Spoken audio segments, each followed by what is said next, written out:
Today we're gonna be testing out a new, at least new to me, digital drawing and painting app, Clip Studio Paint. I'm so excited to try it out, so let's just get straight into it. Also, this video is sponsored by Clip Studio Paint, but all of the opinions that I'm gonna present to you guys are obviously going to be my own and 100% honest. So this is what the app looks like after I opened it and picked the plan that I was gonna be using, and I'm using the Clip Studio Paint Pro version.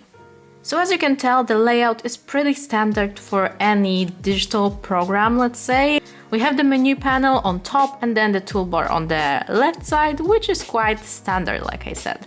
So let's pick the file and create a new file for our today's drawing. And then we have this panel popping up, which pretty much allows us to customize the workspace that we're gonna be using. And here we can choose from pretty standard paper size options, and I'm gonna go for A4. And also, what is very important for me, we can choose the resolution of our piece. And for me, 300 dpi, which is the resolution unit, is the best, so this is what I'm gonna go with. We can also choose the paper color, but I'm sticking with white, and yeah, that's pretty much it. Right away I want to see if there is an option to unveil the layer panel on my screen, because that's something that I'm gonna be using a lot. And I can't see it here, but it's probably gonna be under the window. Yeah, there we go. So that's good. We're gonna minimize it a little bit just so it doesn't take up a lot of space from our workspace area. And yeah, I think we're ready to go. Here I can tell that we have some brushes options, some pencil brushes, some pen brushes, and probably the painting brushes. Yeah, we have a couple of different options. So yeah, I guess that we're gonna go straight in with sketching. So once I got briefly familiar with all the function that Clip Studio Paint has to offer and with all the tools that are, around, I just went straight in and I started sketching. You guys, I'm the person that usually don't like to go into manuals and read on things before actually, getting to do something. I'm more of like a visual learner, if that makes sense, and I just prefer to try things out myself, make some mistakes, and then I'm gonna learn regardless. So that's what we're doing today. And well, let me just tell you that I was quite surprised with how easy it was for me to accustom to this new app and to figure out all the settings and all of the tools that were available for me. It honestly didn't take as long as I was expecting to get used to the app, so I was definitely positively surprised about that. My main concern whenever I'm trying a new program, a new digital drawing app especially, are the brushes, and if there's going to be enough brushes that I like and the brushes that kind of fit my needs. And this was also the case here. I was quite hesitant to see what kind of brushes Clip Studio Paint has to offer, because I was just afraid that I'm not gonna find the one that I would really like. But here, once again, I was really happy to find out that the brushes that the Clip Studio Paint comes with are honestly surprisingly nice. And maybe you don't have super many options to pick from. There are just some quite standard brushes, but they kind of have everything that you would need, I'm guessing. And also another thing that I was really happy with is that you can customize the brushes up to your own personal needs. You can choose the opacity of them, obviously. You can just tweak them to your own personal preference. So that's a huge plus for me.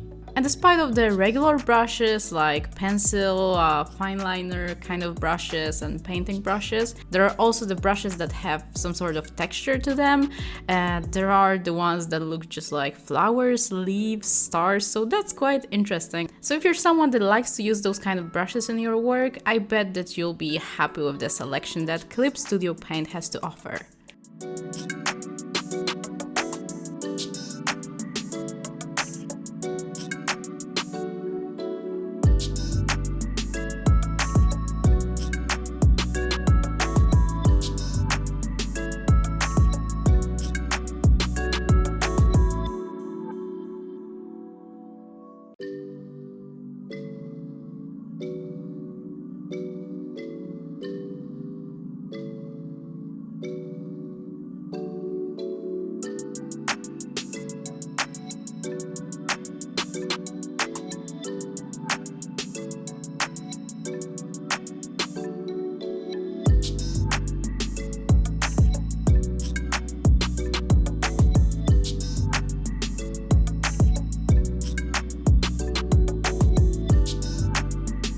So once I finished my sketch, which actually went pretty quick and I was honestly quite happy with the way it turned out, the brushes that I was using to create it were, like I mentioned, very nice, and I really liked how they work with the pressure sensitivity and all of that. So far so good, but now obviously I need to color my work, and coloring is obviously the most difficult part, at least for me, when it comes to digital painting, digital drawings. So the coloring part is definitely gonna put this app to the test. So first things first, I was obviously super happy that Clip Studio Paint has this very standard but very needed, at least for me, layer option panel. And I mean not just, having layers available to you, because that's like, basics of digital painting or any sort of art program, I guess.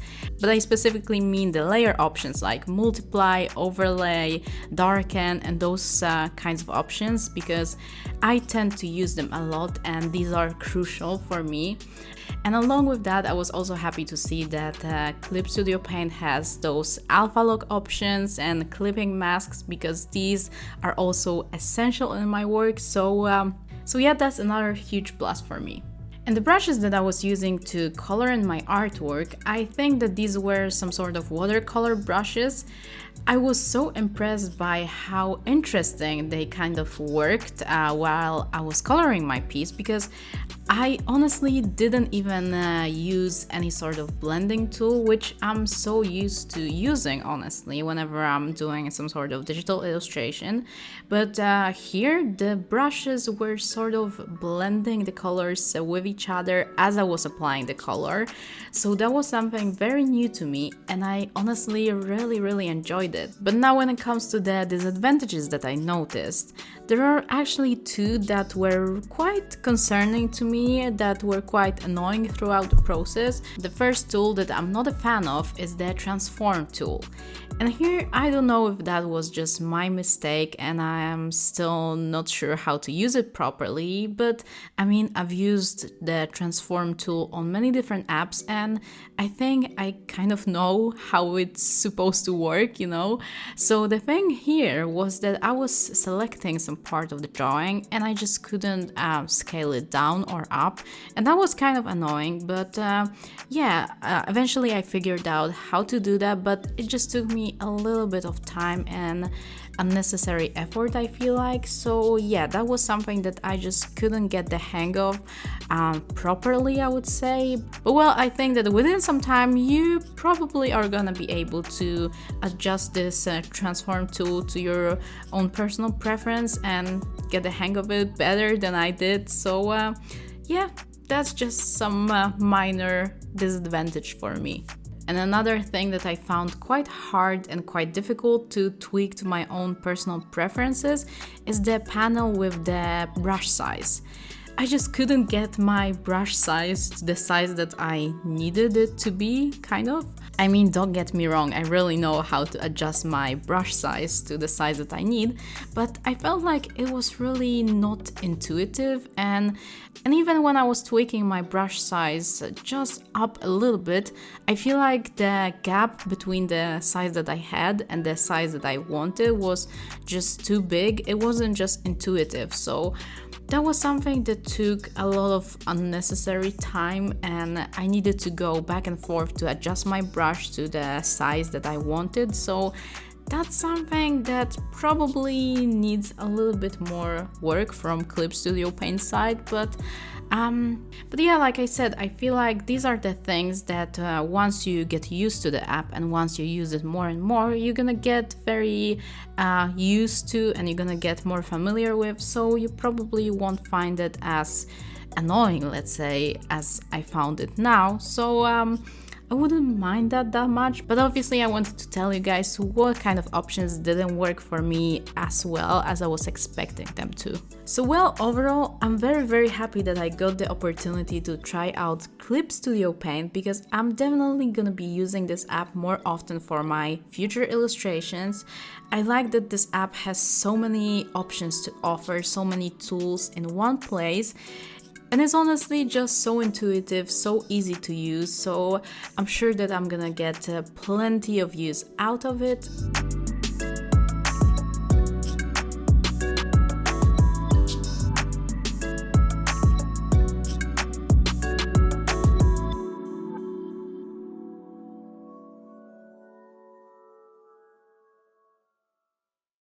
Well, I also hope that you guys gonna try this app yourself too. All the links are gonna be in my description box if you want to take a closer look at it. And yeah, that will be all for my today's video. I really hope that you enjoyed it and that you liked the illustration that I created using Clip Studio Paint. Once more, thanks to Clip Studio Paint for partnering with me on this video. And yeah, thank you guys so much for watching. I love you all and I can't wait to see you in my next video. Take care, bye! I'm just going with the gut, never had a doubt, felt like this is just a must. Put me in perspective, I'm the deepest in the cut. Everybody tuning in, but this is just for us now.